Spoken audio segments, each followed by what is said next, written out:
Okay, so we're going to go over how to cite information.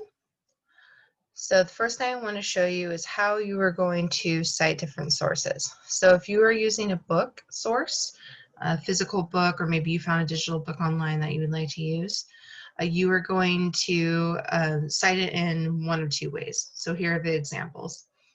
The author states that towering older trees blocked sunlight from the forest floor. So after you use a quote or something that the author said, this is how you will cite that author. In parentheses, you're going to put the author's last name, comma, and then the page of the book that you found that information on. Okay? And after you do this once, from that point on, oh, sorry, I take that back. Because the author's name is stated in this sentence, so Simon notes that the lodge poles will again be tall enough to deprive other plant species of the light they need to grow. And then you see right here that there's just a number 21. This is just the page number. And the reason you're allowed to only use the page number in this example is because you already stated the author's name, Simon. So you can do it either way. You can just use the quote and throw the author's name at the end, or you can mention the author and then you can put the number of the page you found it on. Okay. This is how you do that if you have multiple authors, name and the page number.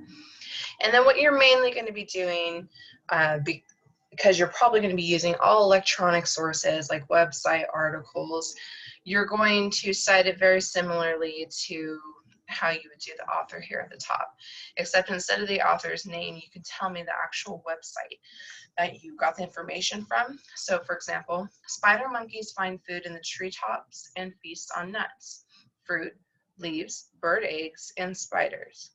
And then right here, they mention National Geographic, comma, 2010. So this person found the source at the National Geographic website, and it was printed in 2010. Okay, that's the gist of that. And notice how this is structured. You have the quote all thrown together. There's no period right here. So our sentence is technically not over. Our period is at the very end after we cited the author. This tells me that this is all one piece of information, okay? You're giving me the quote. In parentheses, you're telling me who said it. And then, because you're finally done telling me what you need to tell me, you're going to throw the period at the end. Okay. This is just for your information. This is the difference between primary sources and secondary sources.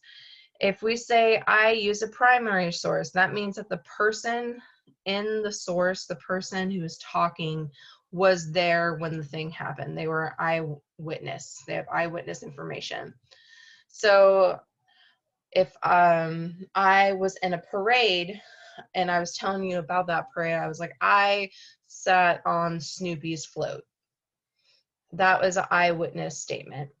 If my best friend was watching me in the parade and she said, oh, my friend was on Snoopy's float, that is secondhand information. That is somebody else seeing that I was on the float. I'm not talking about being on the float. My friend is. So that's a secondary source, secondhand information. So secondary, secondhand. Okay. Not 100% necessary for your for this essay, but just, you know, an FYI, so you understand what you're looking at when you're researching. So this is the piece that you have to fill out for this assignment. As you're going through and you're finding your different sources that you're going to use in your essay, I need you to type them in here, the quotes that you're going to use, and then the website that you are citing, okay? So using the float example, you can say, Miss Z's best friend said that she saw her on the Snoopy float. And then in this area right here, you put Miss Z's best friend, comma, 2021. Okay. So like I said before, you need to have 3 sources minimum. You can get as many as you need for your essay, but I need to see at least 1, 2, and 3 of this document filled out with the sources you are citing. So of course you're going to have to find your sources first, and then you're going to throw the information on here. And you can throw up to 6 on here. If you have more than that, don't worry about it. You don't have to write it down. So yeah, if you have any questions, let me know.